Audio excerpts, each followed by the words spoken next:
When I joined Reliance in 1980,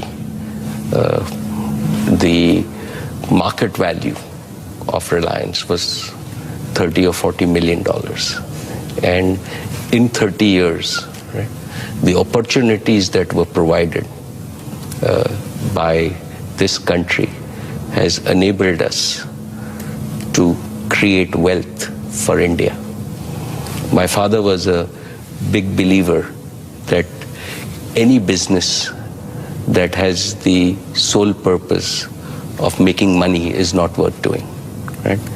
Business must serve a larger societal purpose. Reliance raised all its money from capital markets and from individual small shareholders. So we've created 1 million millionaires just by investing in Reliance out of ordinary Indians. And that is the process of creating wealth for the country. Once you create opportunity, wealth comes. Right? With all the success that one sees, people, even in my own case, don't see how many times I have failed before I succeed. So they are just a step before you succeed. So never get disheartened by failures. Learn from them, but never give up. I really have my father as my role model, and he started off with nothing. And one of the things that he said to me is that you really don't know, Mukesh, what it is to be poor.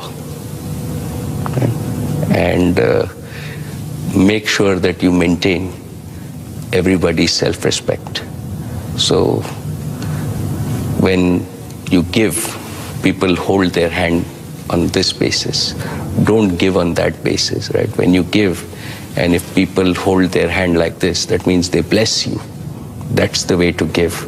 And in a certain sense, some amount of anonymous giving or doing things that change societies, doing things that leave a lasting impact. And even if it be creation of businesses, creation of jobs, right? Creation of sustainable institutions that last beyond you is the best way that you can contribute to India. Is that as an entrepreneur, right, it's very important to find a problem that you want to solve, that you are passionate about. Right?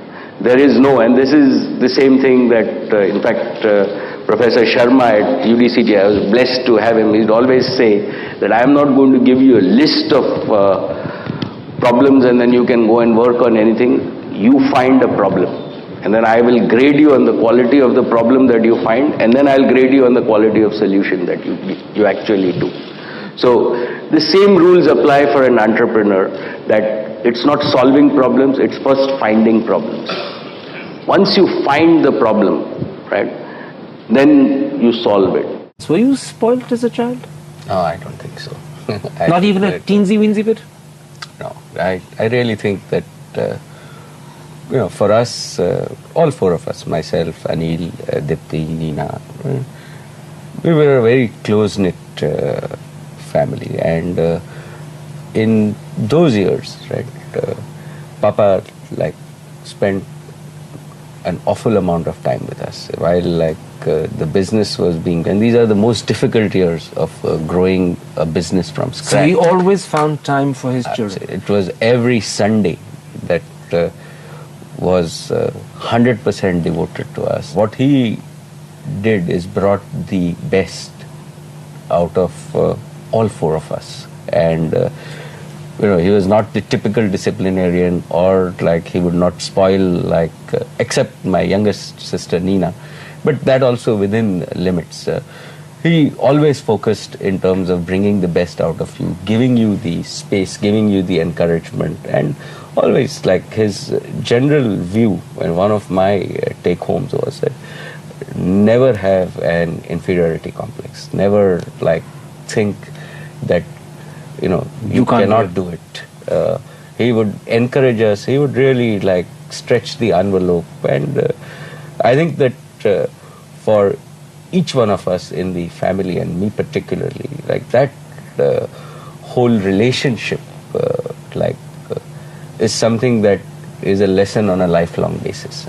Finally, an entrepreneur is always positive. He's an optimist, and he proves, there are lots of cynics, lots of negative people around, but an entrepreneur spreads positive energy. That's really what I have learned. You're amongst one of the richest people in the country.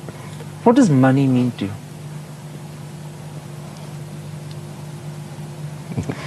Often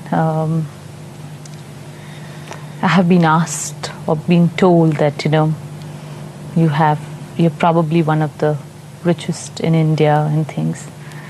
But I think both Mukesh and myself feel that money nor wealth is an end to itself. It's how you use your wealth that is more important. And I tell Mukesh all the time that life is not about making money or making wealth. Life is actually about making memories, because that's all that you leave behind. I think this whole business, Karan, of making memories, it's such a simple statement, but I think it's profound in saying that, and particularly now after Papa, like the only thing that we have of him are his memories, and they are very dear to us. And I think that like Neeta used to always say this, that every moment is important, and that's what life is all about. And I think it makes I understand what she's saying. Nobody has ever achieved anything big in business or in any walk of life without courage. Of course, whenever you do anything big, you do feel a little scared. But you've got to conquer fear to discover the hidden hero within you. With courage, with self-belief, and the can-do spirit, you overcome any adversity.